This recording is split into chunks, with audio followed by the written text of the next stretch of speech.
C'était, figurez-vous, il y a plus de 55 ans, mon premier baptême. Que j'ai eu l'occasion de faire, d'administrer, d'accompagner, et j'en garde encore très fortement le souvenir de toute la journée. Je vais donc intituler notre parabole simplement par ce titre « Parier sur la grand-mère ». Parier sur la grand-mère. Quand il y a des personnes extraordinaires, on peut parier sur elles.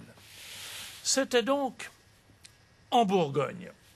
Du côté maternel, le grand-père était un ancien ministre du Front populaire. Son frère était sénateur, radical socialiste. Il n'était ni l'un ni l'autre, il n'était baptisé.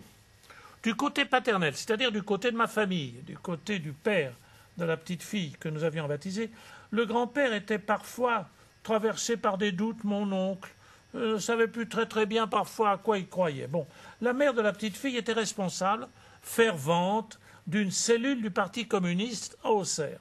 Elle n'était pas baptisée. Le père, donc mon cousin, le père de la petite fille, faisait dans les jus de fruits. Oh, il ne savait plus non plus très bien où il en était de sa pratique. Il ne pratiquait plus depuis longtemps. Restait la grand-mère maternelle, ma tante, une chrétienne extraordinaire. J'ai toujours été bouleversé par sa foi. Elle m'a aidé quand j'étais petit enfant, petit garçon. Son exemple était fascinant. Elle était profonde, généreuse jusqu'au fond du cœur.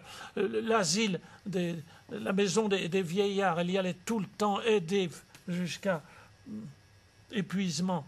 Donc, ma tante profonde, généreuse. Et le curé de ce pays de bon vin hésitait. Il hésitait à juste titre devant le conditionnement. Il y avait de quoi. Fallait-il faire le baptême? Alors nous nous sommes entretenus et puis nous en avons discuté, nous avons réfléchi, nous y avons pensé. Après nous être concertés, je lui ai dit, nous devons parier sur la grand-mère, ma tante, la grand-mère maternelle. Il faut parier sur elle. Elle transmettra l'essentiel. Mais au début du baptême, j'ai fait un pacte avec tous ceux qui étaient là. Je leur ai dit, aux 3 questions, vous ne répondrez que si vous en êtes d'accord. Pas de réponse à la gomme, plus ou moins factice. À la première question, croyez-vous en un Dieu créateur? Figurez-vous, tout le monde a répondu. Au fond, le ministre, tout ça, ils étaient d'accord, forcément, ils savaient bien, ils avaient suffisamment réfléchi pour penser que tout n'était pas sorti comme ça de la main de l'homme. Croyez-vous en Dieu? Ils ont répondu oui. À la deuxième question, croyez-vous en Jésus-Christ? Croyez-vous que ce Dieu nous a donné son Fils pour nous sauver? Nous a donné Jésus. Il n'y a plus que la grand-mère et la marraine qui ont répondu oui.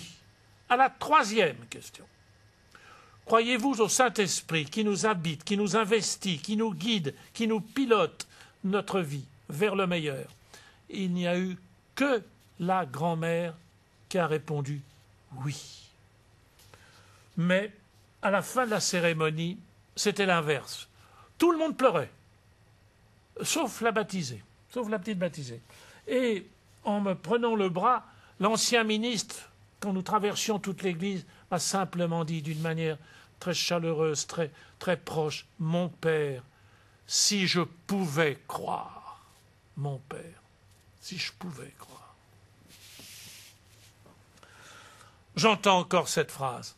Chaque baptême que j'ai eu à faire depuis 55 ans m'a ramené à cette communion de la recherche. Mon père, si je pouvais croire. La baptisée et sa sœur sont devenues des chrétiennes ferventes, à leur tour contagieuses. Pourtant, tout aurait dû les pousser à refuser, à se refuser, à reculer. Et depuis ce jour-là, je n'ai plus jamais osé refuser à quelqu'un l'envie, la possibilité d'un acte de foi, ne serait-ce qu'en désir, si je pouvais croire. Si ce n'était cette interrogation, et j'ai toujours pensé que la Providence me disposait d'une affection, d'un amour, d'une écologie tellement plus grande que les nôtres.